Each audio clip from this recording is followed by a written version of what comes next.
คนนี้หันมาแน่คนนี้ซื้อยังก็ละสมาฮะมาน้องมาเซ็กซี่เนาะงามพี่น้องเนาะจักปีแล้วเจ้านะไว้นะไว้20 ปีเนาะคนนั้นเด้ประมาณนี่ไหมล่ะบ่มีไปก่อนสาวบ้านกุกแดงดอนกองพี่น้องงามเนาะสาวเพชรนี่พี่น้องนี่ตะปูงามสบายดีพี่น้องสบายดีเด้อยังอยู่ในเมืองอัศพรเด้อพี่น้องมื้อนี้มาบ้านดอนกองพี่น้องบ้านดอนกองเมืองอัศพรแขวงสวรรณเขตมื้อนี้ก็เฮ็ดบุญนั่นน่ะชาวไทยบุญยังก็บุญกองข้าวเด้อพี่น้องเด้อไปพาพี่น้องไปเที่ยวไปชมผู้ไทยเพิ่นฮิตของพี่นี่ผู้ไทยพี่น้องบ้านดอนกองเลยพี่น้องบ้านดอนกองเมืองอัศพรแขวงสวรรณเขตนะบรรยากาศอยู่ในหมู่บ้านเพิ่นพี่น้องบ้านดังเดิมอีกหมู่บ้านนึงหมู่บ้านนี้จะมีฮิตของประเพณีดังเดิมหลายพี่น้องเฮาจังมาแวะมาลิ้นมาเที่ยวพี่น้องอันนี้บุญกองเข่าพี่น้องบุญกองเข่าแล้วก็จะมีชาวบ้านเพิ่นหาบเข่าเฮือนละกะยังเฮือนละกะตาเนาะลงมาขายนะพี่น้องลงมาวัดพี่น้องเบิ่นมาขายขนมขี้หมาเด้อขนมยังก็ขนมขี้หมาภาษาคนไทยเขาเอิ้นเด้อคือว่าขนมแบบมันใส่ใจมะพร้าวได้แล้วว่า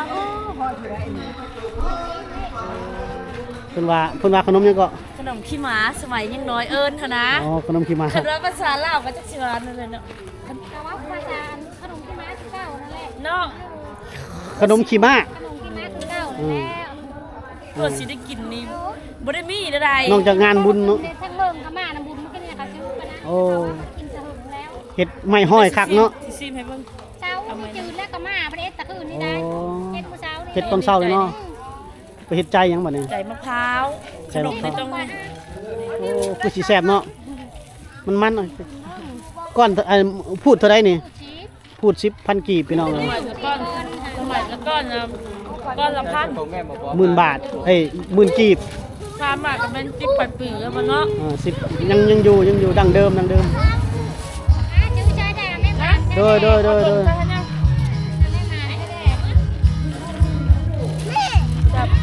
แซ่บบ่หวานมันเนาะพาพี่น้องเลาะบ้านเขาเจ้าก่อนพี่น้องเลาะหมู่บ้านของเพิ่นก่อนเนาะนี่คือบ้านดอนกองพี่น้องแล่นออกต่อไปนี่ก็เป็นบ้านกกแดงเนาะบ้านกกแดงบ้านดอนกระพุ่งพี่น้องเฮือนซ่านติดกันเลยเฮือนซ่านเขาเจ้าติดกันคักเลยพี่น้องเป็นดังเดิมนี่ซอยกลางทางหมู่บ้านนี่คันรถ10 ล้อก็แล่นยากเลยนี่เนาะนี่มีอุผมได้พุ่นน่ะมีอุมีแอ่งดังเดิมเนาะเขาเจ้าก็จะเอาเข่าลงแต่ละเฮือนพี่น้องแต่เฮามายังสวยอยู่เขาเจ้าลงโฮมยังหมดมันฮ้อนแล้วเด้ออันนี้ลงแต่เช้าเลยได้แม่นลงแต่เช้าตั้งแต่5 โมง 6 โมงแล้วก็ตอนเที่ยงก็จะมีการแห่กองบุญพี่น้องมื้ออื่นน่ะแม่นจะมีแห่ขวัญเข่าโอ้เข่าของไผของลาวและแบกเข่าแห่ได้พี่น้องเอ้ยนี่คือบรรยากาศบ้านดอนกองพี่น้องยังดังเดิมพี่น้องซอกซอยกันเดี๋ยวพาสาวไทยรอก่อนเพิ่นก็ยังบ่ได้เคยมาจักเทื่อนี่เลยอยู่อันเมืองเดียวกันอยู่แต่ไม่เคยมาจักเทื่อครั้งแรกที่ได้มาบ่เคยเห็นได้ยินแต่ซื้อโอ้รอก็จะฮ้อนๆนิดนึงแล้วพี่น้องคันไปเฮือนรู้จักแล้วสิได้กินข้าวคันนี้มีเฮือนรู้จักแล้วบ่ได้กินข้าวมื้อนี้ในนั้นบ่แต่ว่ามันฮ้อนเนาะโอ้ปักเลอเพิ่นก็พระโคงเพิ่นก็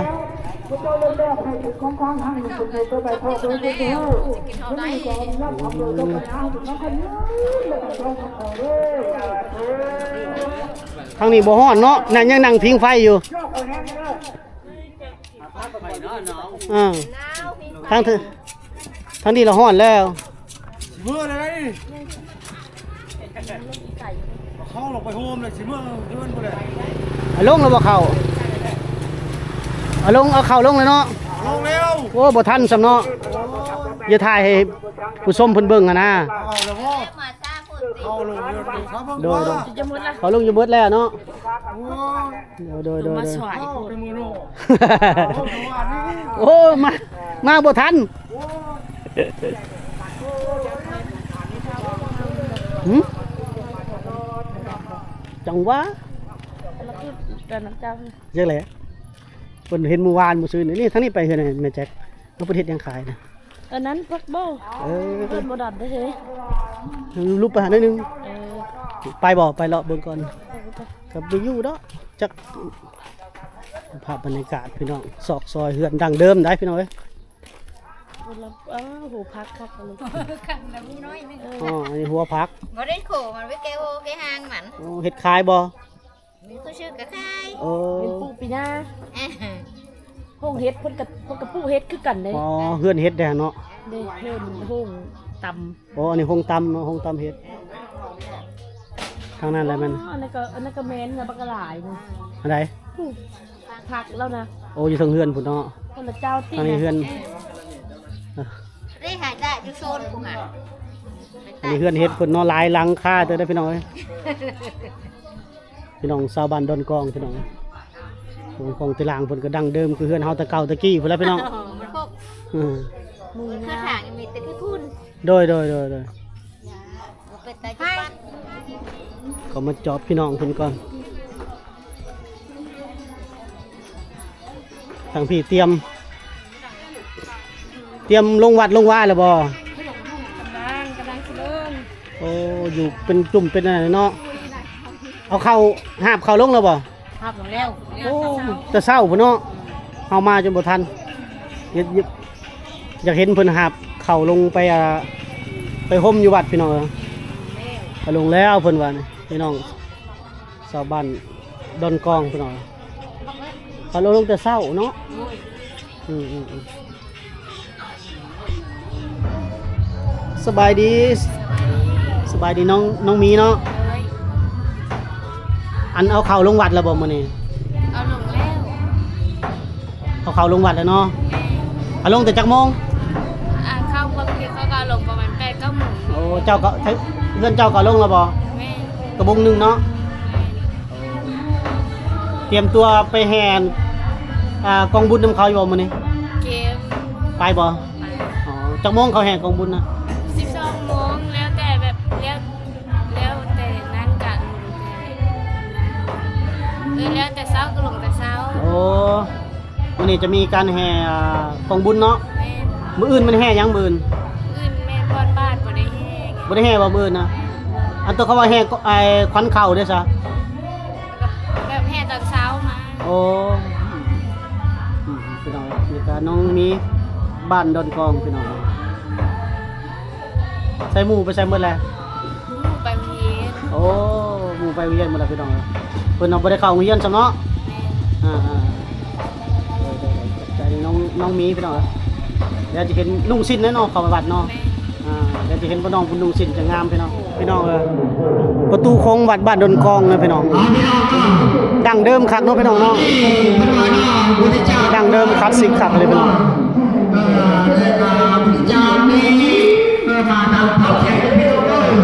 งามอลังการเนาะอลังการงานสร้างแบบอลังการความคลาสสิกนะพี่น้อง เพิ่นผู้ค้านี่แพ้บริจาคพี่น้องเนาะมาจากวัดนั้นนั้นนี่เลยแต่พี่น้องพี่น้องเด้อ นี่ แพ้ของ เขาเพิ่นมาเอาลงมาแต่ละเรือนพี่น้องบ่แม่นมาขายเด้อพี่น้องเด้อเอาเข้ามารวมกัน บริจาคนี่ผู้มาใช้พี่น้องจดชื่อเป็นการเอง เขามาโฮมกันพี่น้อง มื้อนี่คือสิเพสิว่าไว้พี่น้องเนาะ ว่าแล้วไทยบ้านเพิ่นก็สิทางในบ้านเพิ่นเอาไปขายหรือว่าเฮ็ดข้าวรวมพี่น้องเนาะ พี่น้องผู้ค้าชอบค้าอะไรเขาก็ทำพี่น้องเด้อตั้งบริจาคขึ้นมานี้ บริจาคข้าว แล้วก็เพื่อชอบหาอะไรได้เขามาบ้านหักดอก ทางในบ้านเพิ่นเอาข้าวนี่ไปขายแล้วเอาเงินมาสร้าง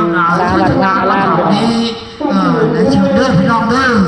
อช่วยมาบริจาค1,000ก็ได้พี่น้องบ่ยากเนาะ2,000ไปแล้ว2,000 1,000 แล้ว เอา คันใส่ยังอันนะคันนี่ เนื้อพี่น้องเด้อ เข้าบ่ ได้มา เงินเนาะดอกไม้ พี่น้องเนาะ พวกเขานี่มักเป็นเงินไปขับพี่น้องเนาะ เอาเงินใส่คันแล้วก็ลงมาวัดมาว่าแล้วพี่น้อง ชาพัฒนาวัดมาหามเฮา ไว้มาแบบ เฮานี่เด้อพี่น้องเด้อ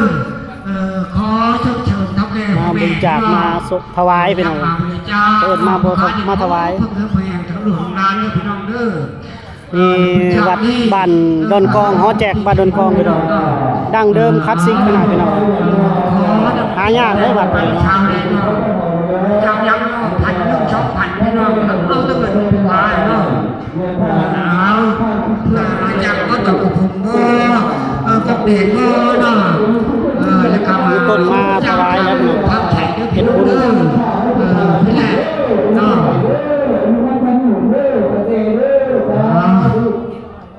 ผู้ใดมาบริจาคนี่ขอบุญคำ บริจาคอยู่นี่ก็ได้บริจาคอยู่หน้าวัดก็ได้พี่น้องความเป็นดั้งเดิมของบ้านดอนกองพี่น้อง เวทกันโอ้โหเพิ่นมาจากเมืองเชโบดเนาะแล้วก็มาเพิ่นก็มาแล้วก็มาบริจาคนี้เพิ่นก็มีอยู่ปัจจัยเพิ่นก็มีอยู่50 ปัจกีบเนาะก็จ้าผู้ดันชานเลยคอยบุญจุกคำเจ้านำไปถึงวันยานป้าจะนายิ่งใหญ่จะได้ชมดำตะวังห้างมีเป็นดีต่อไปมันจะไปมาให้เยอะก็มันตานั่งทำมาเพราะเราจะแก้จะมาแล้วคนเขาบุญยูแล้วก็มุเจ้านั่นกามีภาคภูมิต่อไปมานะเฮ้ยปังเท่าหาพญาฮะผู้รักคอยกับเจ้าห้างมีเป็นดีต่อไปเขามันมักจะยืนต่อไปใช่ไหม สาธุ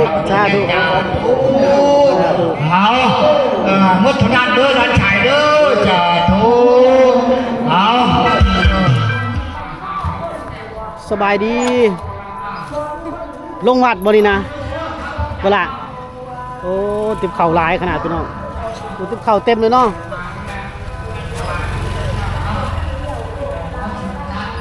ติบเข่าน้อยเต็มเลยพี่น้องอันเขาฝากมาบ่หรือว่ามันอย่างนี้นะคือหลายติบแต่อะไรก็โอ้มาป้องเข้าชาวบ้านดอนกองนะพี่น้องมาลงวัดงานบุญมื้อนี้พี่น้องมียังน่ะสิ้นบ่มานุ่งสิ้นอยู่พี่เลยโอ้เตรียมสิ้นมาเลยพี่น้องมาแต่บ้านได้สบ้านนี่แล้ววะฮะโอ้มาแต่บ้านกกแดงชาวบ้านกกแดงนี่เนาะโอ้เอาสูตรนี้ได้พี่น้องเลยพับขาส่งขึ้นแล้วก็ฟาดเลยเนาะท่านสมัยว่องไวพี่น้องชาวบ้านกกแดงเอาเปลี่ยนสิ้นก่อนพี่น้องเอากล้องเขายังเห็นอยู่แป๊บเดียวก็แล้วล่ะชาวบ้านกกแดงชาวบ้านกกแดงบ้านดอนกองตึกมาน่ะเนาะมาเอาไว้เสด็จกับตัวถึงไปแล้วลงวัดแล้วพี่น้องค่ำกองบุญ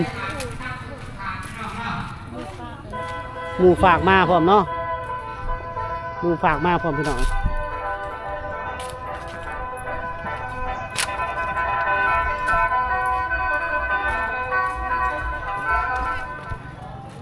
นี่ผู้เฒ่าผู้แก่เพิ่นลงวัดแล้วเนาะขอบใจเด้อค่ะขอบใจหลายๆหรือเห็นเด้อหุ่นโดยหับชมวิดีโอเด้อ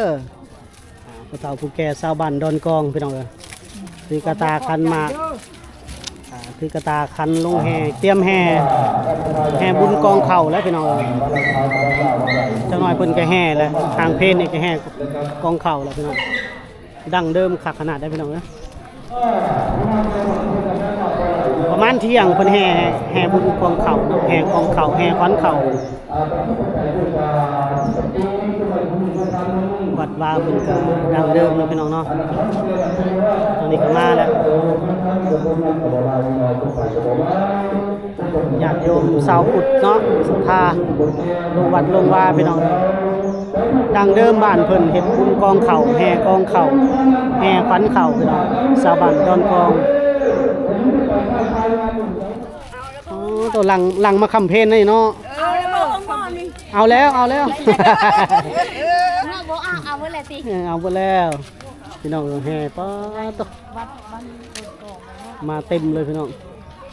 หลังไหลมาเนาะมาคำเพนเนาะย่อเพนมือบุญบ้านเนาะบุญบ้านนี่หิวกระบุงกระตาของไฟของเราพี่น้องคันแม่นมือเศร้านี่คันมาท่านเนี่ยสิเห็นเพิ่นเอาเข่าลงแห้งลายเฮือนพี่น้องลงหมดกูเฮือนเลยไปพาพี่น้องเขาเบิ่งอีกทีนึงพี่น้อง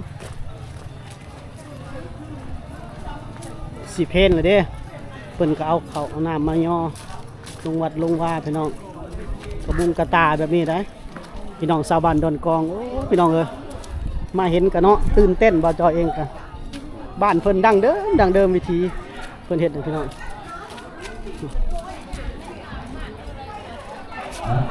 อันนี้ก็น่าจะทายแต่ว่าเนาะหนูก็ถึงหนเนาะคนใดขึ้นฮอแจกเพิ่นก็2-3ทางได้พี่น้องเอ้ย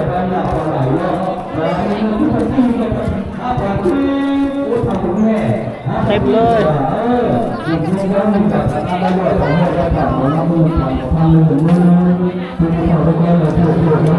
โอ้ฮอแจก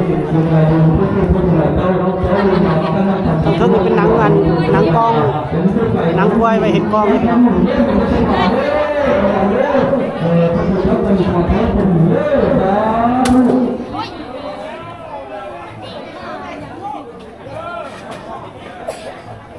คนเต็มเลยพี่น้องเอ้ยแล้วเราจะขึ้นก่อน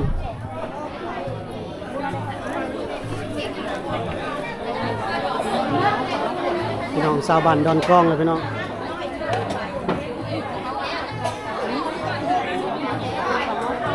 เสียงตีกลองมากเลยพี่น้อง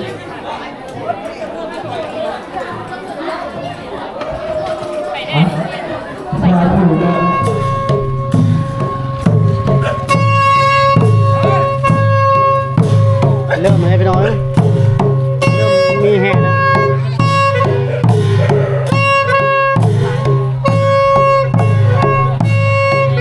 ของแห่ของชาวบ้านนั้น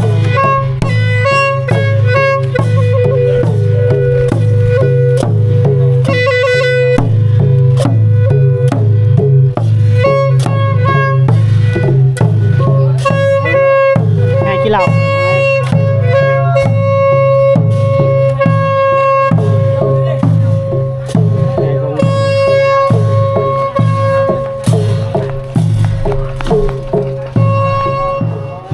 ตัวพากันแต่งตัวงามเลยน้องบัดนี่เนาะคนนี้หันมาแน่คนนี้ซื้อยังก็ละ สมา ฮะ มา น้องมาเซ็กซี่เนาะหันมาอีกแน่หันมาอีกแน่อันนี้สิแต่งตัวลงวัดบ่หรือว่าสิแต่งตัวไปลินบุญนำบ่นี่ เล่น เป็นเคยน้องมีน้องมาพี่น้อง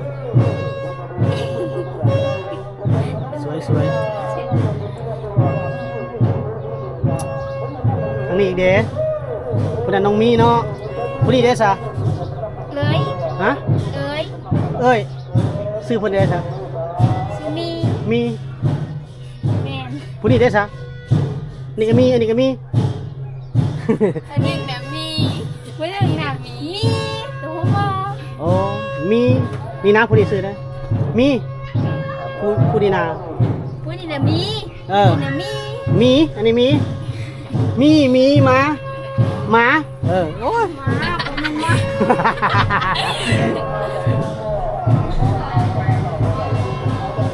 ผู้มีนี่หันมาสบายดีนะสบายดีนะคืองามแท้งามบนเฮือนเลย ไม่จีถ่ายเลย เอาว่าให้สบายดีไปแห่งปิดหน้าสำเนาะแล้วสะเนาะ ได้กว่าฉัน เพื่อนละอายพี่น้องเอาผมเป็นยังเอาปิดมาใส่พี่ปิดหันมาใส่น้องมา ขออภัยเดี๋ยวออกเสียกำลังแต่งตัวสิไปบุญในเนาะโมเมนต์แต่งตัวลงวัดเนาะแม่มันต้องมีตัวห่อนขักห่อนไปแห่น้ำกันที่ไปแห่นะไปเนาะน้องมีพอเราไปน้ำกันได้พี่น้องสบายดีดีกว่าน้องมีสบายดีFCนะมีแต่ผู้งามได้เฮือนเราได้พี่น้องเลย มีแต่ผู้จบผู้งามอายเนาะคนนี้ก็ยังโสดด้วยเนาะ เบอร์เอาโคแล้ว เอาโพสแล้วบ่อุ้ยน้องบ่นามว่าออกกล้องเลยจักปีแล้วเจ้านะ ไว้นะ อ่า ไว้สาวปี 20 ปีเนาะคนนั้นเด้ ประมาณ น้องมา10 15 15พอดี143 สาวพี่น้องสวยเนาะมีแต่ผู้งามได้เฮือนเพิ่นได้พี่น้องเอ้ยผู้นี้อยากอายๆหนึงเนาะ นี่แหละสาวลาวพี่น้องสาวลาวในชนบทเฮามีแต่ผู้จบผู้งามบ่ได้ตบบ่ได้แต่งไรเนี่ยงามแบบบ้านๆเนาะสิลงไปบุญนำกันเนาะขอบใจเป็นแล้วก็หาถ้วยหาจิ้มข้าวของผู้เจ้าได้พี่น้องเอ้ยจังหน่อยก็หาเกิบเลยเนาะสันเพลแล้วขอบเพลแล้วหาถ้วยเจ้าของจิ้มข้าวเจ้าของพี่น้องอันนี้ก็เป็นต้นลูกต้นคำเสียบใส่นี่พี่น้องภาพบรรยากาศในวัดบ้านดอนกองเมืองอัศพรไกรสวรรค์เกิด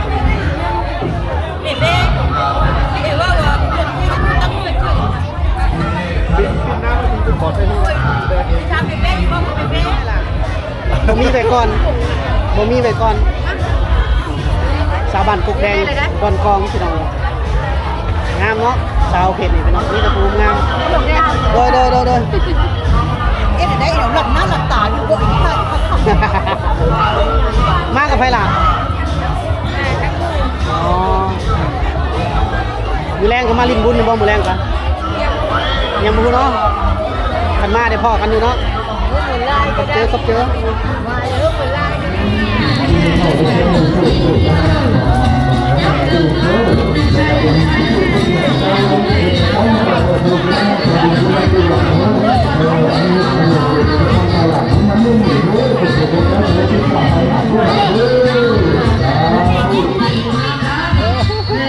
จะโก้คนแก่นะจะมาลงมาบ่ ดังเดิมขนาดเนาะพี่น้องเนาะ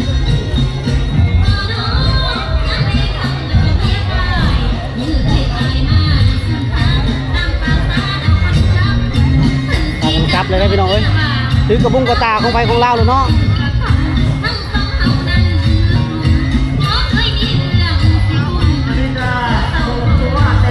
จะหน่อยเพิ่นแก่แห่เลยพี่น้อง